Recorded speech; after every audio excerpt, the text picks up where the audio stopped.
ito dapat gamitin bilang sandata ng pananakot o instrumento ng korupsyon. Unfortunately, only 2% of the total tax collected by the BIR from the business sector came from LOAs or mission orders.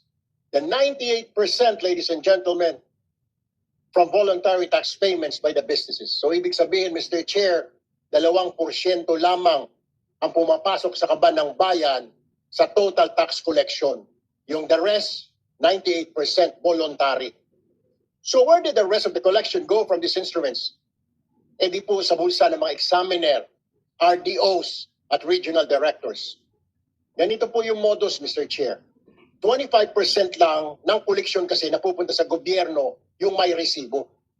75% goes straight to their pockets. If these complaints are true, then we are looking at systematic abuse that harms not only individual taxpayers but also the nation's business climate and international reputation. Kapag nawalan po ng tiwala ang negosyo, lokal man o foreign, nawawala rin po ang trabaho, nawawala ang kita at oportunidad para sa ating mga kababayan. Today, this committee will seek the truth, Mr. Chair. We will examine how LOAs and mission orders have been issued, enforced, and allegedly exploited. We will ask hard questions. We will demand clear answers. And we will hold accountable anyone who has betrayed their sworn duty to serve with integrity. Our goal here is simple: to restore trust, protect our taxpayers, and ensure that public power is never, ever again used for private gain. Maraming salamat po. That's all, Mr. Chair. Thank you, Mr. Vice Chairman Tulfo. Senator JB, you're recognized. Thank you, Mr. Chairman. Our Senate President, of course, our colleague Senator Tulfo. President, good morning. The very instrument meant to ensure lawful tax compliance is being weaponized for corruption and extortion. Simulan po natin buksan ang issue ng pang-aabuso ng ilang kawani ng BIR sa pamamagitan ng issuance ng Letter of Authority o LOA noong Department of Finance briefing para sa 2026 budget. Inulit ko ito sa plenary interpellation ng budget at lumabas na pati pala sa iba pang nating mga kasamahan na senador, marami na rin pong subong sa kanila. Lalo na ang mga ambassador at mga miyembro ng American European Chambers ang may umangal na laban sa mga LOA ng BIR at nakakahiya na talaga po tayo. Alam natin na ang mahalagang papel na ginagampanan ng BIR sa pagpupondo ng mga programa ng gobyerno. Ngunit base sa mga impormasyon natin, tila naagrabyado ang gobyerno dahil pinagkakitaan din ang tax collection. May mga lumapit po sa ating tanggapan at may kanya-kanyang sumbong, ngunit ang malinaw ay ito. Mayroong umiiral ng mga modo sa BIR na kumpirma natin. Ito pong sumusunod ang Letter of Authority, ang multiple LOAs. Ang una pong modus base sa mga report sa atin ay ang pag-issue ng multiple LOAs within a taxable year or succeeding taxable years. Naranasan daw po ito ng mga taxpayer mula sa Quezon City na Jurisdiction and Revenue Region number 7A kung saan sa loob ng 6 na buwan, 4 na LOA ang inisyu sa kanya. Ikinuwento na rin po ng isang sender na 4 na beses na siyang nagkaroon ng LOA mula sa BIR Lawag, tig-2 para sa kanilang mini grocery at kainan. Isa lang siyang pangkaraniwang negosyante na nagsusumikap para sa pamilya at sa 3 nilang anak. Utang sa bangko ang kanilang pinambayad sa BIR. Ang isa kaya bloated or unsupported assessment, Mr. Chair. Bukod po sa multiple LOAs, mayroon din pong lumalabas sa report sa atin tungkol sa bloated na halaga ng tax assessment na walang basihan. Ang report po sa atin ay nag-offer, halimbawa ang BIR examiner sa City of Manila, na isettle ang LOA sa halagang 400,000 all-in.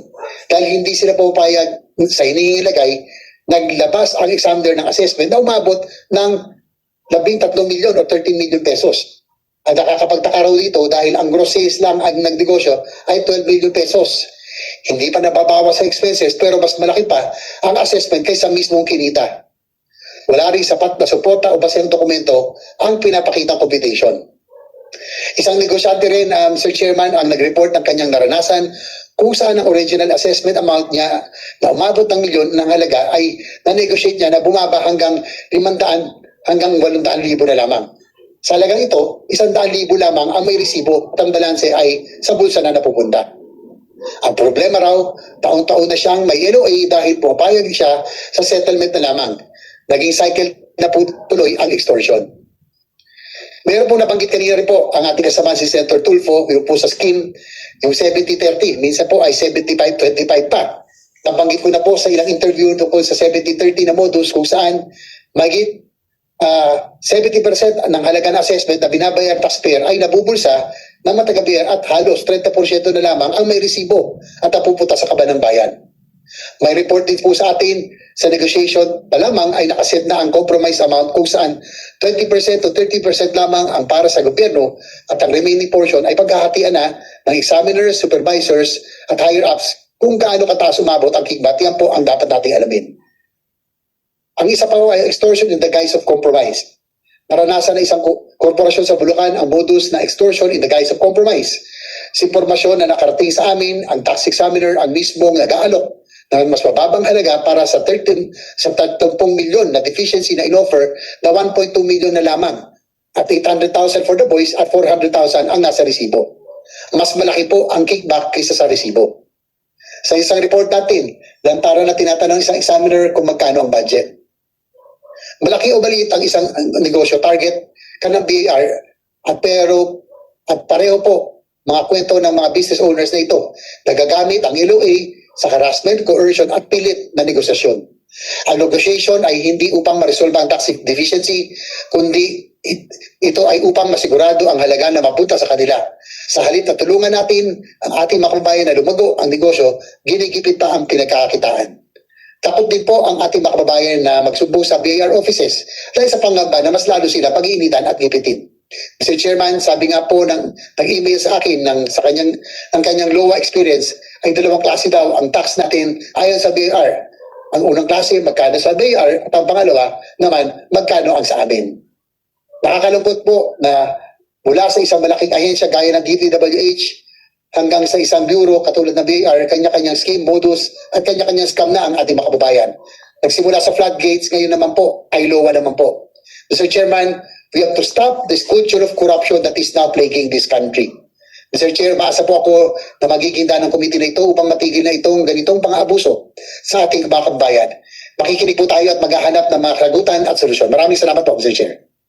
Thank you, Senator JB. Point of clarification lang, are all or some of these narrations in affidavit forms? Mr. Chair, most of them are sa mga emails that were sent to my office. We will be submitting the same to the committee. Kasi alam niyo naman, you and I know na dalawa yung aspects ng mandate ng Blue Ribbon, di ba? Inquiry in aid of legislation, yung sa accountability of public officers, and investigation. The other aspect could lead us to filing criminal complaints, no? Administrative and criminal complaints against those who may be held accountable for their action. So kaya ko tinanong kung naka-affidavit form or if at all, kung mako-convert natin into affidavit or sworn statements yung mga narrations. Kasi these are damning narrations, di ba? Or experiences. Yes, we will do our best, Mr. Chair. As you all know, lahat naman ng tao, mostly businesses are afraid. Takot talaga sa BIR. Lahat naman tayo, kahit takot sa BIR eh. So we will do our best but we will be able to submit some in affidavit form, Mr. Chair. Para magkaroon lang para maging admissible lang. Same thing with this representation. Same thing with this representation, Mr. Chair. We will ask these people because they just sent emails. Some of them are like cooperatives. We will communicate with them to send us affidavits, Mr. Chair. So Or we may invite them, I don't think they will be interested in coming over, Mr. Chair, because sabi nga po ni Senator JB, kinakatakutan po ang BIR. Mas takot pa po ang mga negosyante sa BIR kaysa sa mga NBI, police. Nakakita lang po ng BIR nagsasara na po agad ng tindahan, ng bahay. How much more pupunta dito face-to-face, tuturo ito mga ito. So, I don't think, Mr. Chair, they'll probably submit an affidavit, Mr. Chair.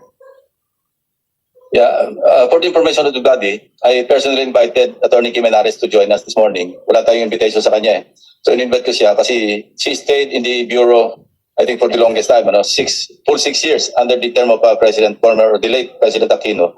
And I thought na she could help us shed light or even enlighten us. Bigyan tayo ng parang walkthrough sa process on how laws are issued hanggang sa termination. Paano nagko-conclude. Tapos ano yung pakinabang ng gobyerno out of the laws issued and other issuances like MOs, di ba? Merong mission order and other activities like the formation of task forces. So gusto nating ma-account ano ba yung accomplishment. We don't really care that much kung ilang task force yung kinrate nyo, pero dapat merong output, hindi ba? Natural lamang. So with that, with your permission, with your indulgence, Mr. Senate President, Senator Tulfo, may, well, teka muna. Meron ba kayong opening statement, Secretary Go? Opening remarks? Your Honor, I may make one. Yes, Mr. Chair. Yes, please. You recognize, and after you, maybe the incumbent and the two former commissioners, the other will just respond to questions. Thank you.